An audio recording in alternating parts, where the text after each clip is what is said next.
Oh, yeah. There it is. Another week. There's the horn. And you know what that means. Welcome back to the Zach Dresler Show. Thanks for coming, everybody. Thanks for joining us. Any new subscribers? Welcome. Oh, so many. So many. Welcome, everybody. Tell your friends. Tell your mother. Tell your father. Tell your brother. Tell your sister. Tell your auntie. Tell your uncle. Whoever you want. Just tell them. Yeah. Yeah. Anybody. Check it out. They don't have to subscribe, but it'd be nice. Yeah. Yeah. Anything helps. And if they don't like looking at our ugly mugs, they can always listen to the audio version of this. It's on iTunes, Apple, Amazon, Stitcher, the whole 9 yards. So we got a great show today. It's going to be a lot of fun. It's going to be lighthearted as it always is, but we're going to talk about politics. We're going to talk about, the ending of the Trump administration. We got a guest that we'll be talking about this with, as well as his works. My friend Umar Malik. He is a director, a writer, an editor, and an activist. He's got a lot of film projects he's working on. He's got this great short film that everyone should check out. It's called Prowler. You can check it on Vimeo. You can go check him out. Link is in the description. Link is in the description. Go check that out. And also, official Umar Malik is his handle for Twitter and Instagram. What's up, Indy? Oh, you know. It's How February. We podcasting, y'all. We are podcasting. It's the second month of 2021, or is it? I actually think you mentioned a couple podcasts ago that January was just an extension of 2020. I think 2021 has actually fully started. I think 2021 has kicked off. I think when Biden took over office, I think I just feel like it was a turning of a new leaf. I felt like this weight had been lifted. I felt like it was able to breathe easier, and it's like noticeably better. It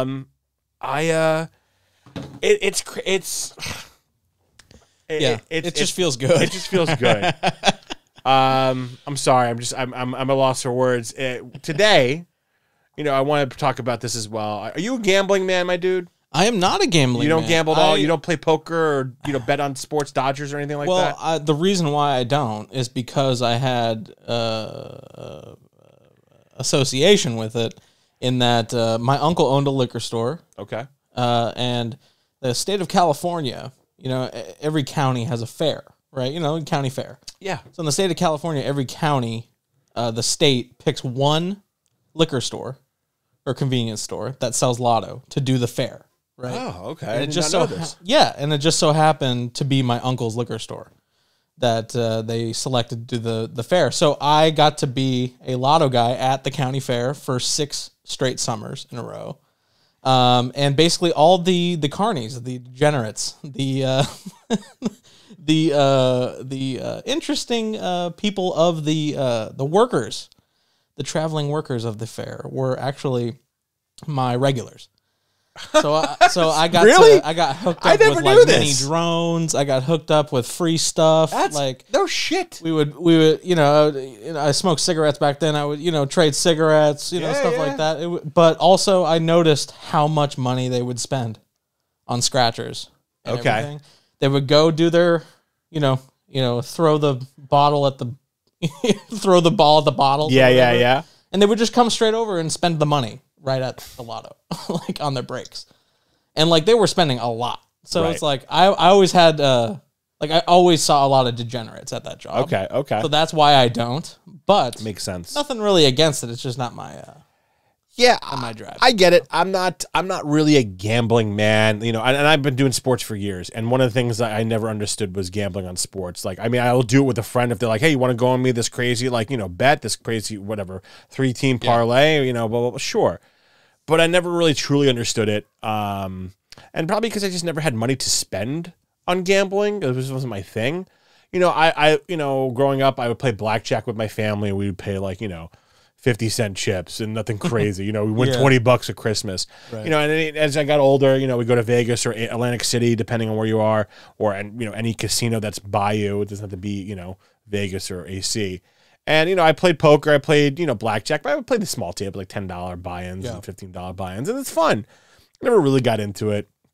you know, roulette to me is just like people are like, oh, I love roulette. It's my game. It's like it's anybody's game. You just put fucking money on a number and a color, and you throw it up, and hopefully it wins. You know, same thing with craps. People's like, no, it's a skill, and I'm like, dude, you're throwing dice. Okay, There's no skill. Get the fuck out of here. No. You're better off. Like what I like to do in Vegas when I'm walking through. I mean, pre-COVID, when I'm walking through the casino, I like to go completely random. I'll just walk until I walk. I'll just go, okay, right now, boom, throw in a quarter, like, don't even have any rhyme or reason. Just stop and go. Do it really quick and then walk away. If you lose, you lose. Whatever. You're not down. Yeah. That's my tactic. That's a good tactic. That's a good tactic. Random. And I'll play the Mega Millions and the Powerball when it's big pots. And the past, in January, there's been in January there's huge pots. January 22nd, it hit 1 billion. Oh my god! And no one won, and it went to 1.1 billion. Oh my god! I won $3 that night. Oh, I won $3. Nice. But what the thing is, like, do you want the skinny on the California lottery? Yeah, I want the skinny on the California. Okay. You got the skinny? Dude. You've been holding out on me? I'll hold it out. Dude, I've known you for like 5-6 years now. You've been holding out on me? All right. You never want to... I mean, yeah. Now, is this... Lucky, okay, so wait, hold on. Before you continue. Yes. I've heard... through urban myths, whatever you want, legends, that the best way to win... Now, I don't know if this is just for scratchers or for both the Mega Millions and Powerball, all that stuff. The best way or the best chance to get to win, have a higher chance, is to go to a poorer area and buy it from a store there. Interesting. Well, I actually did a paper on this after I worked at the fair so many years. I did a paper on this in college, and they actually concentrate lotto outlets in lower income areas because rich people just don't buy lottery. And also, lower income people buy way more lottery, way more cigarettes, way more everything, all that kind of stuff. So, I wasn't wrong. You're not wrong at all. You're not wrong. But now, the skinny, I'll give you the skinny. But is that just for? Sorry, is that just for scratchers, or is that for all lottery? A retailer that offers lotto. Okay, doesn't matter. Substantially way more here in Van Nuys than there are in Beverly Hills. Oh, I'm sure. There's probably like 3 in Beverly Hills. There's probably like 17 or 20 out here. Every liquor store has lotto. Yeah. But not necessarily. It's all supply and demand. I mean, just the demand is low in Beverly Hills. Everybody's rich. Yeah. But out here, everybody's trying to... The only time rich people buy lottery tickets or scratchies is like for the holiday season when they put them in the stocking stuffers, I feel. Right, yeah, exactly. Yeah, the gifts. Yeah. Maybe you could be like me one day. Yeah, go ahead, win. Yeah. But the skinny on the California lottery, I'll give you this. This is what I learned of the California lottery, right? If it gets to $1 billion, put $1 in, put a few dollars, put $10 in. Yeah, do what you can afford. But if you want to actually win some money, don't ever play the Mega Millions. Don't ever play the Super Lotto. Don't ever play that. You got to play in California. You got to play the Fantasy 5.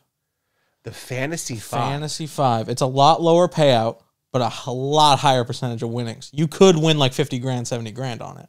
Wow. But, it's like the lotto. It's instead of buying Super Lotto, buying Mega in California, you just buy, hey, give me the Fantasy 5. Also, if you just pick 5 numbers? Just pick 5 numbers. But also, if you pick your own numbers, you have a higher chance of losing. I've heard that. Yes. That's the other thing. You need to do... You just do the quick play. Do the quick picks.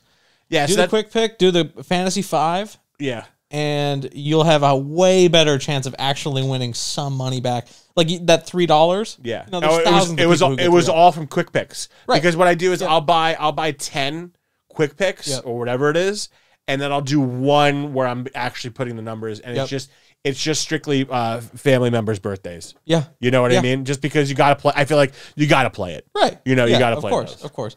Yeah, if you played it and if you didn't play it and it came up, you'd kill yourself. Right. But the funny thing is, like, whenever I play it, I maybe get one number. Not that that's bad because I only get one number anyway. I do quick picks, but like the numbers, I'm always like my birthdays are always like obviously can only go up to 31.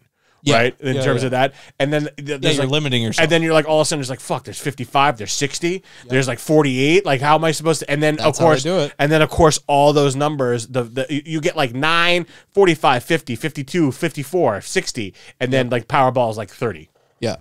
Yeah, definitely. Also on the scratchers. Yeah. You're buy the high dollar scratchers. If you're gonna buy scratchers, don't buy those $1, $2, $3 crossword.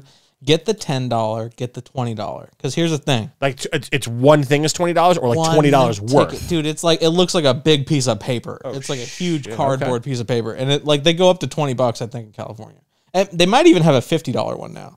But it's a big scratch. It's actually pretty fun. It's like a huge scratch off, but you have the potential like. I don't know the odds off the top of my head, but if you put 20 in, you could get 500 pretty easily. If you put 20 in, you could lose it. But still, like if you buy $20 $1 scratchers, right, you'll win way less money than if you buy one $20. Interesting. Like you may not win on the 20, you may lose your 20, but you have a way better upside. Now, I've never won a scratcher. Oh, that's not true. I have won scratchers. I've never turned it in. Do you go back to the location where you bought them, or you can go to any location and they pay you outright? What if it's all California state lottery? But what if you win like something that's like like you win 20,000 or 30,000? Do you still go like what? How does that work? You go back to the store and they pay you out, anything or over $600, you have to report it to the government, sign forms. Like okay, but you still got really mad at But do you still go to the store and or like you go like if you were working at the store, right? And I come like, hey, I won $15,000. Yeah. Well, yeah, you take the ticket, you Right. give them a form, you'd have them send it, and then also like the retailer gets a cut of it, Right. and also So you don't get like paid, you won't get paid that money from the store that day. Oh hell no! Only if No, it's like $5, $10, $20 you get paid. Anything over $600, you have to sign Gotcha. tax forms, and then if you owe the government money, you're not getting that money. Right. So if you won $100,000, you owe the government 200, you still owe them 100. Yeah. They'll take it all. They'll still take it all. Yep. And they probably won't even. They probably take the tax portion of it, so you still probably owe $125,000 because they'll probably only take $75,000 of it. Yeah, well, yeah, like I some had crap. A lady at the fair who was a worker, one of my regulars, bought I think it was a $10 scratcher, the $10 diamonds, I think it was, the lucky diamonds or whatever, and she won $1,000. Yeah, and she wanted $1,000 right from my cashier, like my till, and I was like, I'm sorry, you have to sign this form. She got livid with me, and I was like trying to like sweet talk her, like, hey, you gonna buy me dinner with this? You know when you get the money. Like, if you give it to me now, I will. We both work at the fair, like that kind of shit. And she was like, no, what the money, fucking you, fucking asshole. She's like, how many funnel cakes are you gonna buy with this? Exactly. Or corn dogs. Yeah. But Lotto's fun. Lotto's fun. Yeah. What would you do, dude? If you won the $1 billion, man, what would you do? Like what? Like, would you quit your job? Would you still work? I'd Elon Musk it, dude. I'd invest and make more companies. I'm just entrepreneurial that way. Yeah. Yeah. Okay. I'd have a podcasting conglomerate. You wouldn't spend any money first on like spoiling your family, your dad, Corey, But I'm way much. I can't equate myself to Elon. I'm a complete idiot. But don't sell yourself short. But Elon's not that bright either. Okay, he named his kid Symbols. Okay. Let's call a spade here. That's true. All right, there's different variants of brilliance. But Zach, here's what Elon Musk did, right? Made Zip2 or whatever it was, turned into PayPal, right? Got $30 million, was it? Right. $30 million? Something or like was that. it $3 billion?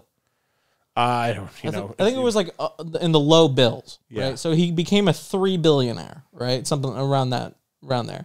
He didn't spend it. Like he bought a nice house, you're rich. You have $1 billion. You can buy whatever you want, really. But he took most of that money and made SpaceX and Tesla from it. Yeah. So he could have just been some rich guy who's just sitting on his money. But he's like, I need to go to space. So he's like, okay, let me put $100 million over here in Tesla. Let me put a couple billion over here in SpaceX. And then now he actually eclipsed Warren Buffett just in stock value, just with Tesla. Damn. Like he's already the richest guy on earth just because he reinvested the money he made from PayPal. Wow. He invested, and also he's smart with money. So what are you saying? He's smart with money. Names, not so much. He's one of the smartest men on this Of earth. course, of course. I'm not going to knock it. I'm just Elon, if you're listening, which you're not, you're a great guy. Or you're a smart He'll guy. be listening on the way to Mars. Yeah, sure. Yeah, take me with you. Yeah, please. Yeah, I just, I think I've, you think about it, it's like, what would I spend? And it's like, I think immediately I would just buy all my family new cars and houses. Like, appreciating assets. Yeah, exactly. I definitely would invest. I definitely would donate a lot. And here's the thing: is that I would do what what kind of like what Keanu Reeves does. Keanu Reeves donates a lot of his money, but he does it, not publicly. He just donates. Mm-hmm. And I think it's admirable because I think a lot of people donate because they want the glorification of it all. Some people want it for tax breaks. Donated by anonymous. And I think, and that's what I would do. I do that. I definitely, part of me thinks I would buy some old companies I work for and fire some people I didn't like. Like it's those type of pipe dreams that you have. Yeah. But honestly, I don't know, man. I mean, travel the world. Would I still work? Would I need? I mean, I would probably start. Yeah, you have to. You degenerate. But I mean, like, I probably start my own company of some sort, Yeah, I mean, you have to. I mean, when you get that rich, you have to have your money, like, more money, more problems. You have to have your billions go through. But I probably try to find just like some easy job 3-4 days a week so I can just get health benefits. Yeah. Something that's like low maintenance, not too hard. And then like, what I do with my money is like, I really like, start, a production company, invest in films, invest in, directors and producers and just, make quality content. Yeah. Yeah. Look at you, Elon, over there. I know. Reinvesting in yourself. No, all I just need to do is win the lotto because, or someone just give me like a couple million to invest or something. Could you imagine being Kimball Musk? like his brother, I don't know if like they're all as smart as Elon, but could you imagine being a sibling of Elon Musk, man? That would be the worst thing in the world. I think and the best thing in the world. I think it's yeah, exactly. Exactly. I think it's a combination of both. I think it's the same thing as Michael Jordan's siblings, or like LeBron's children. Yeah. They're some of the, Thanks, Dad. Bronny's a great athlete, his son's a great athlete, but is he going to be LeBron? Big shoes to fill. Yeah, exactly. I think the prime example in sports is the Manning brothers, Eli Manning and Peyton Manning. There was a third Manning and he was the oldest. And he was supposed to be better than Peyton, and he got injured, and then he never had I've never even heard of this. Yeah. Oh, there's a great documentary on ESPN's SEC network. Yeah. They're called The Book of Manning, and it's about Archie Manning, his father, who went to either I think it was Ole Miss, right, or Tennessee. He was a great. I mean, he was a great high school quarterback, and we're going on tangents here, but anyway, go check it out. It's about the whole family. Anyway. I mean, could you imagine being? I mean, I would be just so. It's just so funny because, like, I remember like last year sometime, Kimball Musk was doing sponsored ads on Facebook and Instagram. You could win this Tesla, with Kimball Musk. I'm just going like, Kimball, what are you doing, man? Did you steal that car from your brother? Yeah, exactly. You steal a bunch of all his lot. Yeah, exactly. You're an artist. Oh, see, I didn't even see. Here's the thing. I didn't even know he had a brother. Dude, he's got like 7. See, you don't know because it's who cares? It's who Elon cares? Musk Exactly. and whatever else, and That's what Grimes and E = MC squared, whatever his kid's name is. His mom is a celebrity. You don't even really. Really? Yeah, his mom's a model. Who's his mom? May Musk. May Musk. Pull it up. Musk. Oh, May with that. Oh, May Musk. She's an old model. Yeah. She looks. I mean, obviously, she was younger at some point. Yeah. She's up. That's Kimball? That's Kimball. The folksy ass Kimball. I love Kimball. So basically, like, what was that? Knives Out was basically about the Musk family, huh? Yes. That's what you're telling me. There's a bit. That's why I feel like like basically that's Jamie Lee Curtis there on the left. Yeah. You know, that's what's his name? What's the older guy in that movie? Yes, great, one of my favorite actors. Yeah, I don't know. You know, but and then you got Daniel Craig there in the middle. Yeah, you got Daniel Craig. I was gonna say, you know, it's Bizarro Like Chris Elon. Evans. Yeah, wow. love it. Well, Interesting family. Very interesting family. But let's get our guest on for this podcast. I'm gonna bring on Umar right now. Umar Malik. Let's get him on. All right, man. So I got Umar Malik, my good friend. He is a filmmaker, producer, director, editor, and just an overall swell guy. I'm going to call you an activist. Is that okay? Can I call you an activist? Call me whatever you want. Really? Okay, baby. I'll call you whatever I want. I've known Umar for a long time. Yeah, he's a great guy. We've done some projects together. And thanks for joining the show, man. I really appreciate it. Yeah, man. No problem. Good to see you. So before we get into all the things that you're creating, I really want to talk to you because we do have these conversations at least once a week or every other week. The inauguration, bro. President Joe Biden and Vice President Kamala Harris. How do you feel? I finally stole the election. It happened. I feel like you're the one that stole the whole election. I feel like you are actually the one. You're the thief. I did, and I stole the Declaration of Independence as well. Oh, so it wasn't Nicolas Cage. It was you. No, it was me. I knew it. I knew it. But fireworks. I was stealing the Declaration of Independence. we talked about, I mean, over the past 4 years, just how disappointing this country's been. How did you feel Wednesday? Like, how did you wake up feeling anxious, nervous? Like, what was your feeling throughout the day as it progressed? Uh-oh. Well, we had some technical difficulties, but we're back. So, Umar, what I wanted to ask you is, like, what was your feelings on Wednesday? Like, were you nervous, anxious? What was your feelings like throughout the whole day? I mean, it's definitely a good feeling. I wouldn't say I was nervous or anxious. It was surreal in a way to kind of it didn't feel real that it was finally over, the Trump administration. But also, I mean, I've always felt that having Joe Biden obviously in the White House is a good thing, but at the same time, I've never felt that he was the right person for this moment. He wasn't your first choice. No, he wasn't my first choice. It's great that Trump is gone, but I worry that we're kind of headed to something worse than Trump. And I don't know if Joe Biden is the one to head us off that track. No, I agree with you on that. I mean, I'm hoping that, and I agree with you. I think there's going to be worse. There's going to be younger Trumpers who are going to be running for office that we don't know about, Right. And, I personally, and I don't know if it's you and I have talked about it. I mean, I don't think Joe makes it past 4 years, not because for any other reasons than his health. He's older. I think he'll make it. You don't think he passes the torch over to Kamala?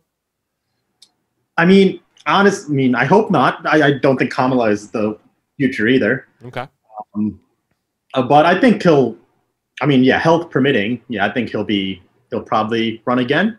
Right. He'll be 82? Yeah. 78 right now? Yeah. I think he'll run again. I don't really know.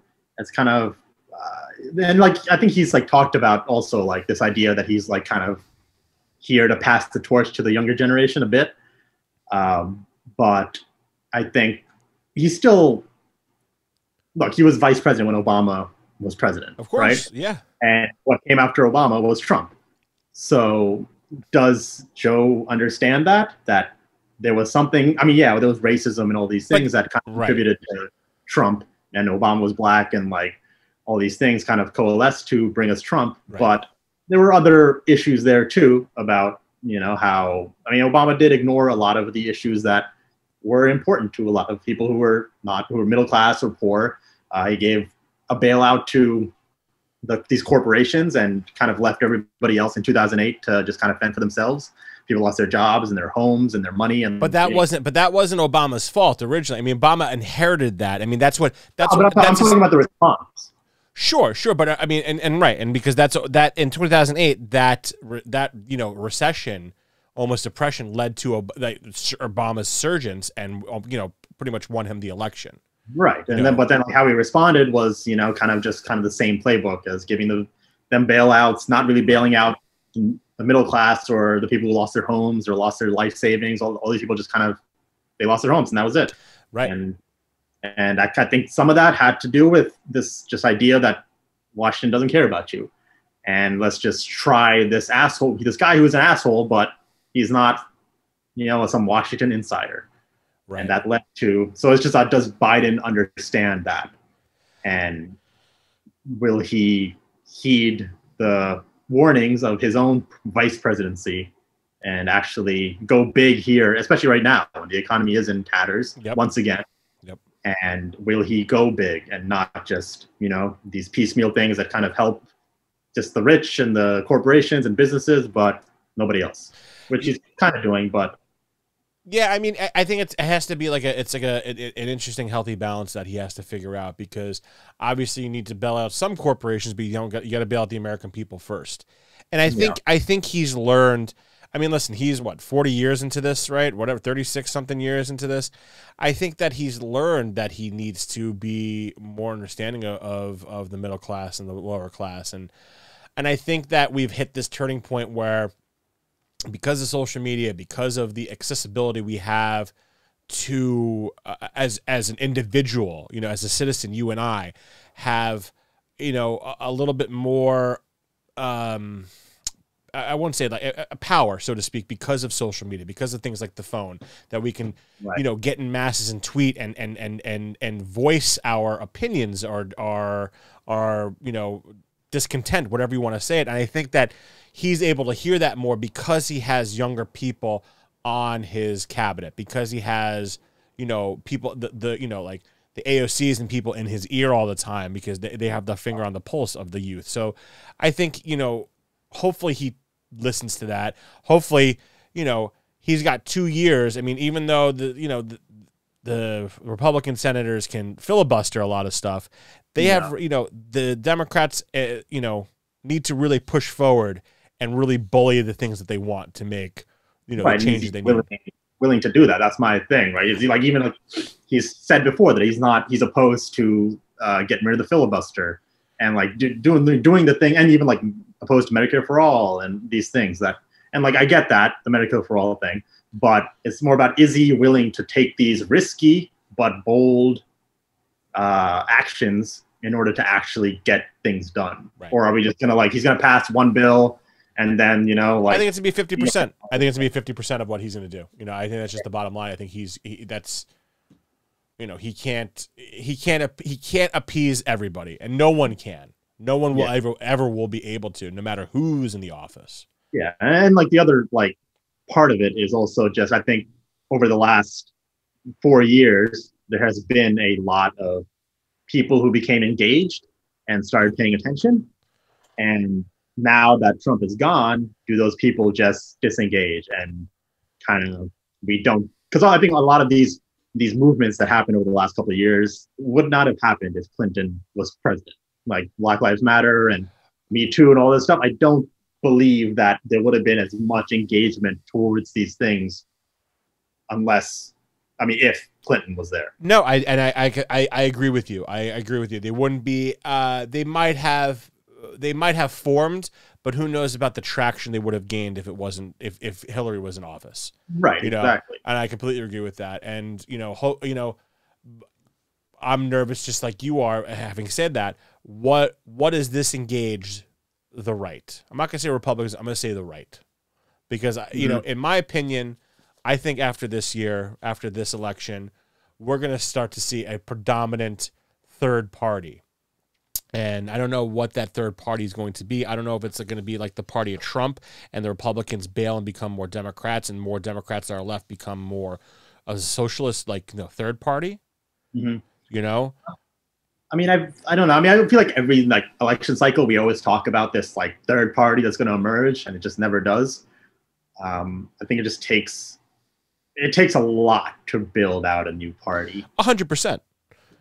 But I think that you have enough people who are upset in all aspects, Republican, Democrats, that I think you're going to see people pulling away from each of those parties. And there's going to be youth movement. I mean, there's always been a youth movement. If that hasn't been as big, but I think you're going to see that now, that because of how, the most voter turnout in U.S. history, you're going to start seeing that more with youth. And I feel like there's going to be the Democratic Party is going to split.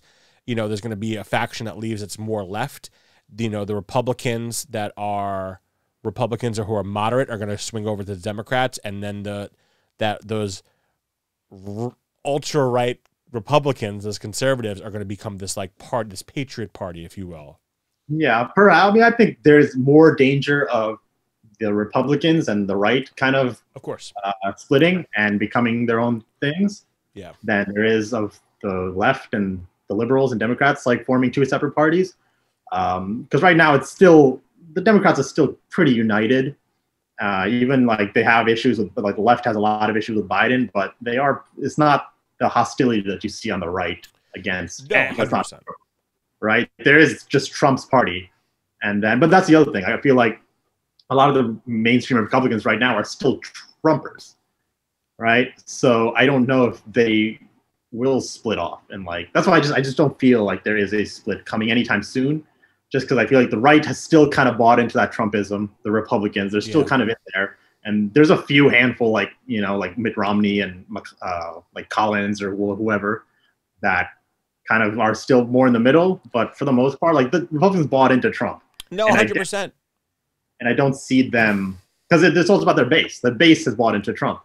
So I don't see them, they're going to try to distance themselves to a bit, but I don't see them completely just fracturing the party and making something new. Right. But I mean, what's interesting is that, and these could just be, fake reports, smoke and mirrors, is that, you see these reports of McConnell and other Republicans secretly wanting to do away with what happened with Trump and vote him out or whatever it may be, or accuse him of it, or bring him to trial.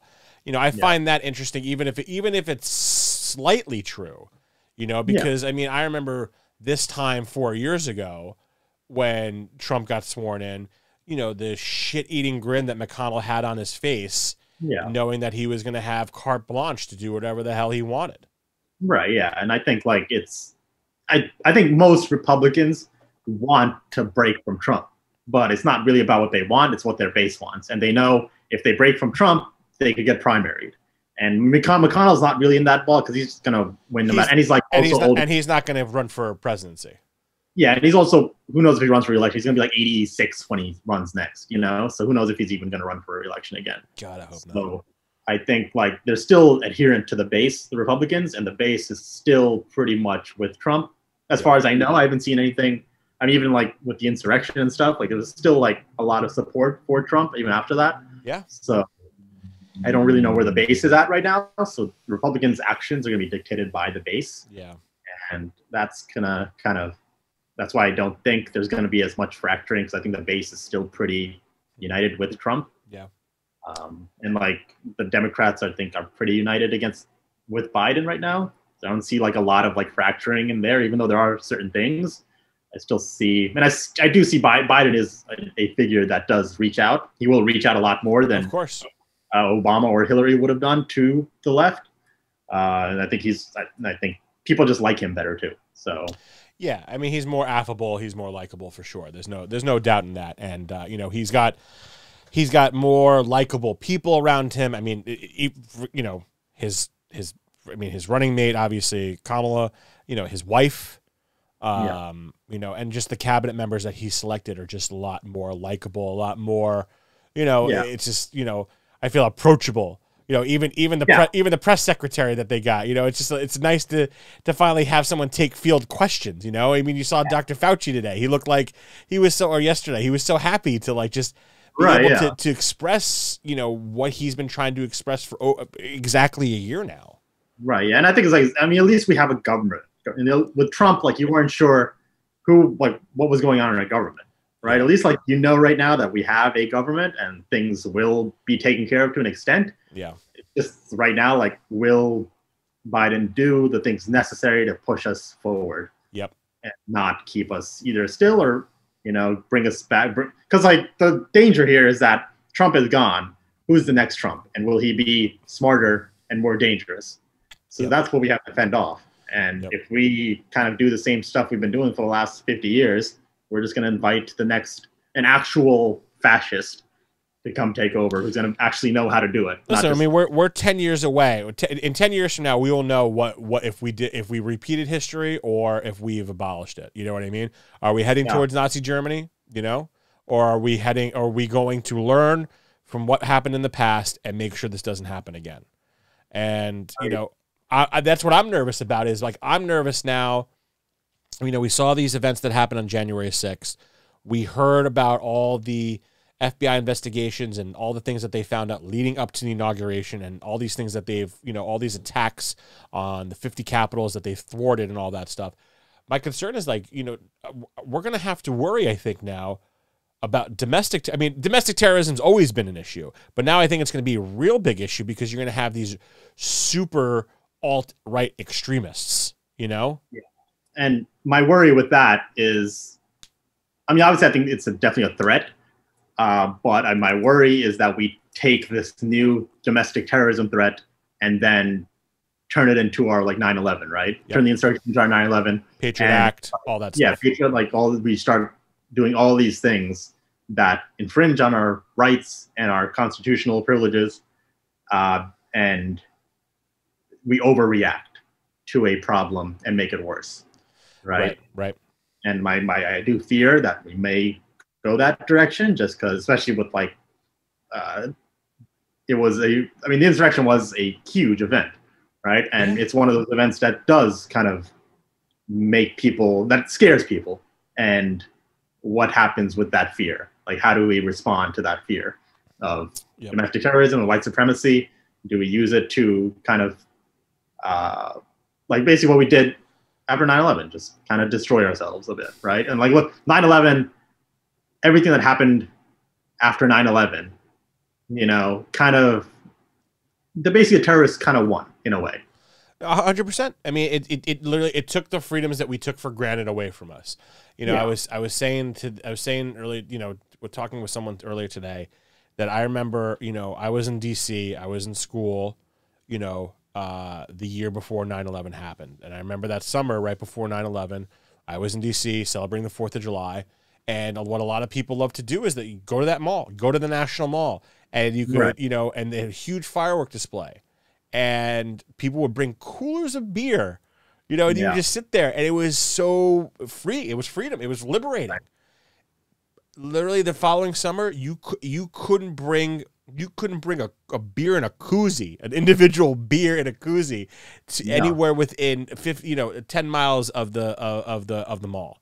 You know, there was checkpoints every so often. And that's what you're gonna see. I feel like you're gonna see that security heighten back up.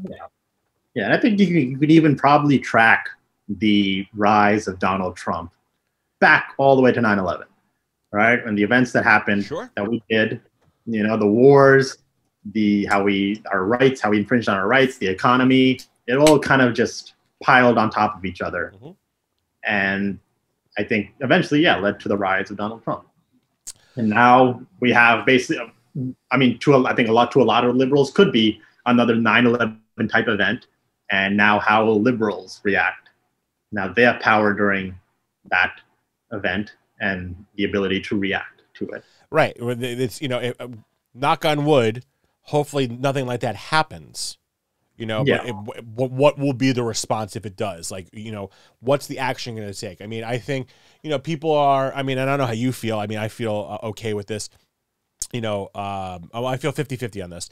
I had no problem with them banning Trump from social media, Twitter, or whatever it may be. Yeah. I have no problem with banning Trump. What I have problem, just in general, the monopolies that these social media companies have, and it is a slippery slope. I think banning Trump was the right thing, but these eventually, like, somebody's going to get banned that is on our side. right? Right, but but I don't mean to interrupt you, but also, what about all the other terrorist organizations outside the United States that have Twitter accounts, or dictators that like, what about them? Shouldn't they be banned as well? Like that's. Yeah, and I think it just goes back to the power that social media has right now, and all like they basically control the discourse in the world, really. They control everything. I mean, they control what we view. They control, I mean, what we're dancing to, what songs. I mean, I wouldn't be opposed. I mean, listen, we work in this industry. Our what we make, the films, the videos we make, go up on all these platforms. But if it was to be decided that big tech is gone and they're blowing it up tomorrow, I'll find a way. Yeah. There's still movies. There's still ways to make content. Yeah, definitely. But right now, it's all Instagram or TikTok or Twitter or whatever, right? And they control how we consume news, how we even receive news, everything, right? Yeah. And that power is, I think, too big for a corporation to have. They're not elected leaders. They're not, they answer to nobody except themselves. Because it's a private enterprise. So. Right.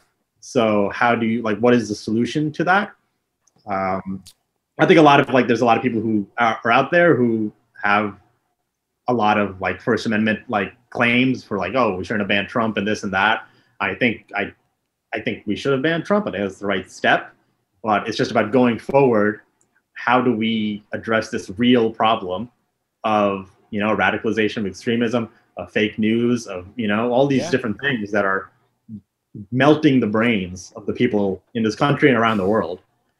Well, I think it's got to start also, with education. I think, the only way we're going to, I mean, I feel like there's two fronts of attacks we need to look at it. It's one is what we're talking about right now in terms of these big tech companies. How do we handle it? How do we handle social media?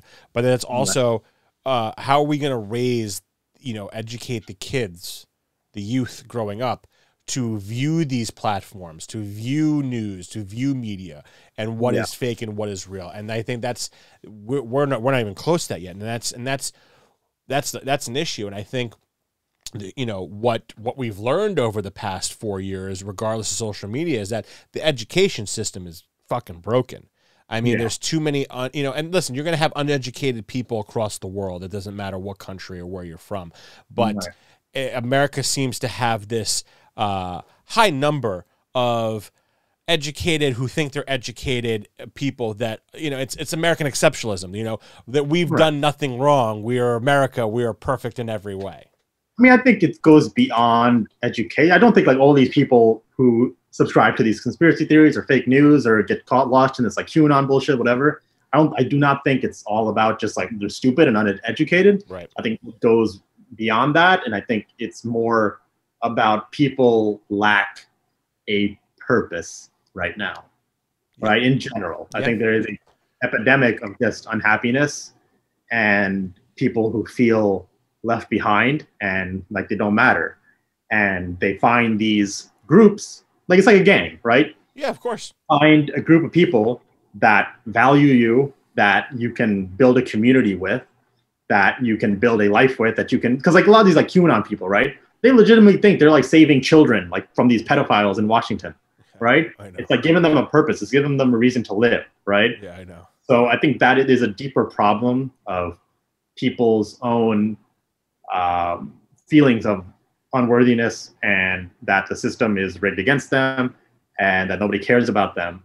And that manifests in a way that is destructive and damaging to the entire country. So it's about, I think, solving that issue. Not necessarily education. It's crazy that these 4 people have figured it out over 8 years when minorities have been dealing with that for centuries. You know what I mean? That's... Right. But I think that they also feel... I think we all... Obviously, minorities deal with a lot. Black people have dealt with a lot. But the feeling of not mattering, I think, and feeling left behind or unwanted or unloved is universal.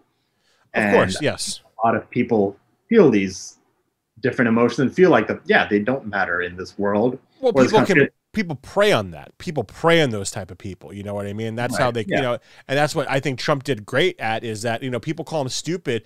He was brilliant. I mean, the way he marketed and PR'd all this stuff. I mean, he literally preyed on those people to boost him up. Right. So I think it's about like how do we see everybody, right? And it's not just about, because I even like the Black Lives Matter movement. I think we do contextualize it in a way that does make it feel like, oh, we're going to leave everybody else behind, and this is about Black people. And it is about Black people. But it's also, I think, about how all of us can live a better life. And I think we do contextualize it in a way that, oh, this is about giving Black people rights and giving Black people opportunity, and not this is about giving everybody opportunity, right? Right. It's equality, about equality. Right. And the things that the power, this white privilege, right? I think when we say white privilege, right? A lot of white people hear that and be like, I don't have privilege. I'm poor. I live in a shack. Right. I can't pay my bills. And like, you're over here saying I have white privilege and I'm dirt poor and on my way to die, right?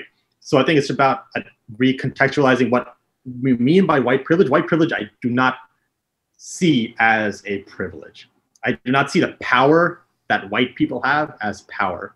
I see the same things that are destroying the Black community and people of color and immigrants and all these people is the same thing that's destroying white people, right? Yeah, and until I think we need a message that is more unifying about the idea of improving the lives of all of us, not just this is about we're trying to improve these people's lives, because when we improve these people's lives, we improve everybody's lives.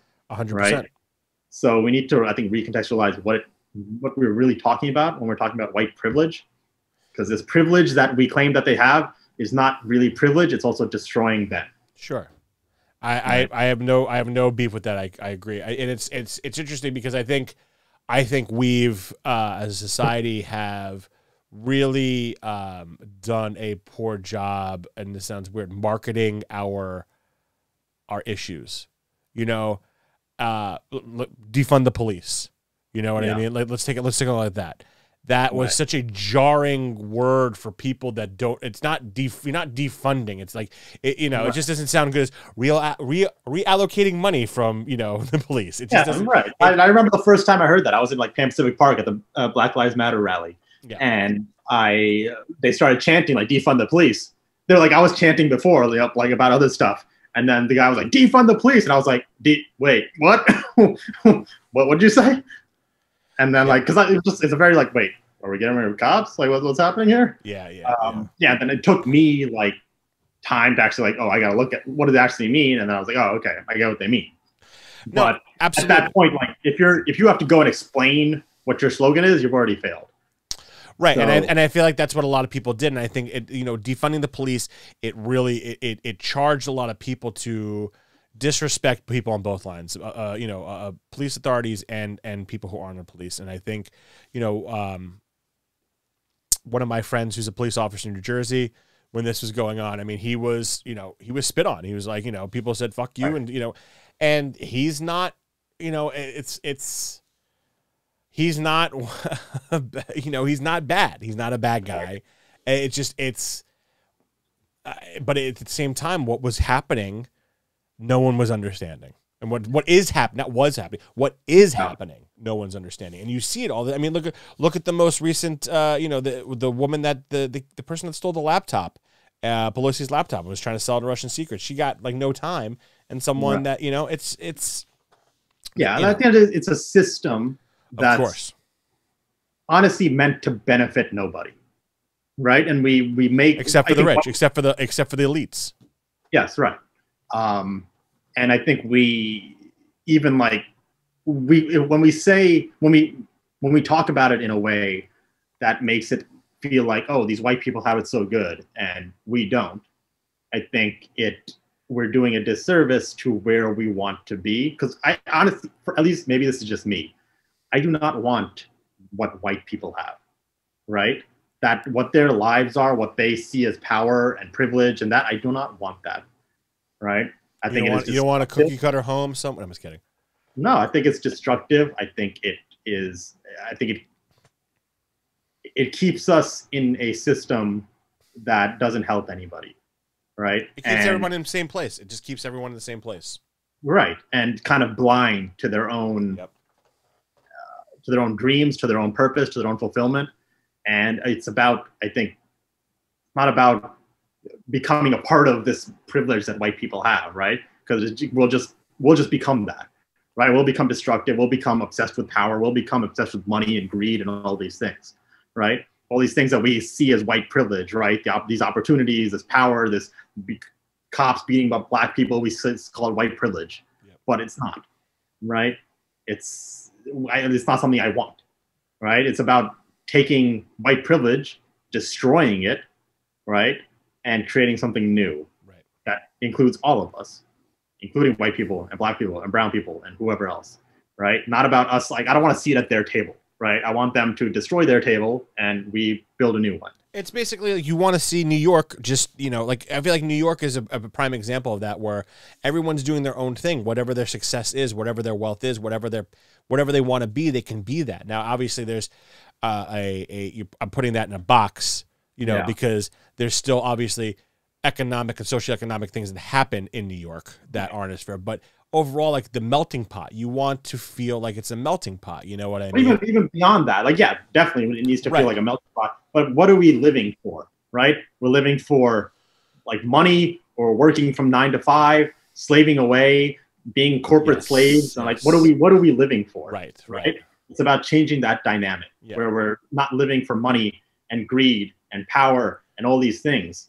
We're living for something that is more purposeful and leads to fulfillment.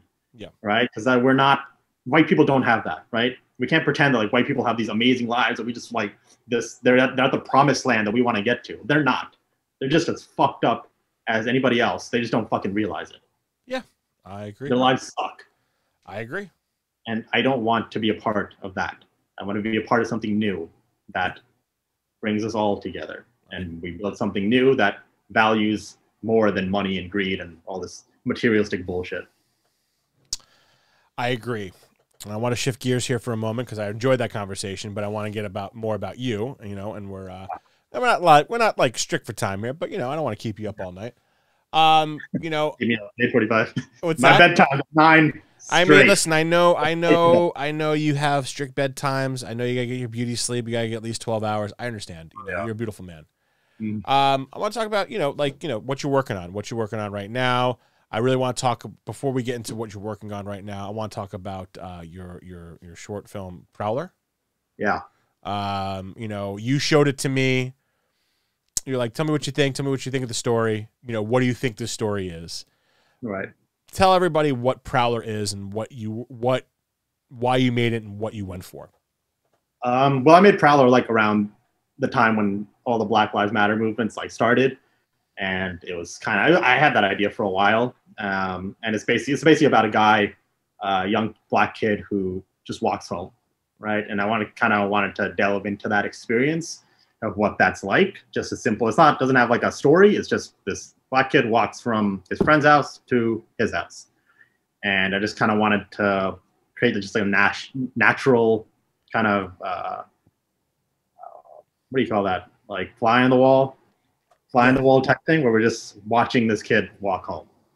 And what does that look like for a black person, right? Because I think it's something innocent and something that is, for a lot of people, we just kind of take for advantage, and take for granted, and we don't. And I think it's about seeing it in the lens of somebody else and how they may see an innocent and innocuous, you know, action, just walking home, and how it can have a different perspective. Yeah. So it was thought provoking. You know, like, because when you asked me to, you know, what I thought the story was, or what was going on, you know, I was like, oh, here he is up with his old tricks. You know what I mean? Like, what am I going to go here? And honestly, like the way you shot it, the way I saw it through my lens, and this isn't, you know, this is a biased lens, obviously, that I have to reprogram, is that I thought he was stalking someone else, or he was doing some shady things, you know? Right. And that wasn't it, you know, and everyone can go see it. And I think it's great. You'll figure it out what it is, but it's basically, I mean, that's a spoiler, but it's about a guy who do you want me to say it or no? I mean, he's actually dead at the end. He's dead people. No, but it was the way you told it after you told me what it was actually for. You know, I rewatched it and I was like, this makes a lot more sense. And it's not that you didn't tell the good story. It's just the way you wanted people to perceive it and think about how they think about this going forward. Right. And yeah, the reason I called it Prowler was because I wanted them to, I did purposely try to, in a way, make it seem like he was up to no good but only by channeling our own biases and the racism that we hold internally, right? Yeah. Because to a lot of people, he is like a prowler and he is up to no good. And a lot of people will watch the film and be like, oh, what did he just do? Or where is he coming from? What is he up to, right? Yeah. You did. Because you're a racist. Everyone's a racist, bro. Everyone's racist. I don't want to hear it. But it was just like this kid, in the film, you don't see him do anything wrong, right? No, absolutely not. And it's about if you do perceive it in a way that you feel like he is threatening or he is up to no good, it's about why do you feel that way since you haven't seen him do anything wrong. Exactly. He is just walking home, right? And I don't like, I mean, it is very, that part of it is very hidden. Like you don't watch it and be like, oh, this is a exploration of your own biases. It's just kind of, I just throw it in there, right? And just kind of like, that's why like I asked people what they thought the movie was or what they thought it was. So I just want to kind of gauge like where their head is at and do they think he's up to no good or do they think he's an innocent kid that's just walking home? Exactly. And like I said, it's thought provoking because there's no dialogue. There's no dialogue leading into it. There's no really dialogue throughout the whole thing. It's just these really cinematic shots and this music that's underneath him. And he's just walking from point A to home. Right. You know? The only thing you hear is a phone call, you know, a voicemail that he gets from his mom, right? No. He gets text. Text. Whatever. Yeah, there is no like, I mean, I think there's like one piece of dialogue where he says like, excuse me or whatever. Right. Yeah, it was and it kind of naturally became that. I just kind of went on, because it wasn't originally called Prowler, but as I like was editing it, I kind of saw how I can kind of just almost test the audience. Yeah. And kind of make them just push them towards like this idea that, oh, maybe he's up to no good without actually pushing them there, right? Like calling it Prowler, it automatically gives them this like sinister image in their head. Yeah. And then I show this very innocent, just walk home. So it's just about people would see this guy as a prowler, as somebody who's up to no good for no reason. So it was just about kind of playing with that idea and testing people's biases and reactions to it. I love it.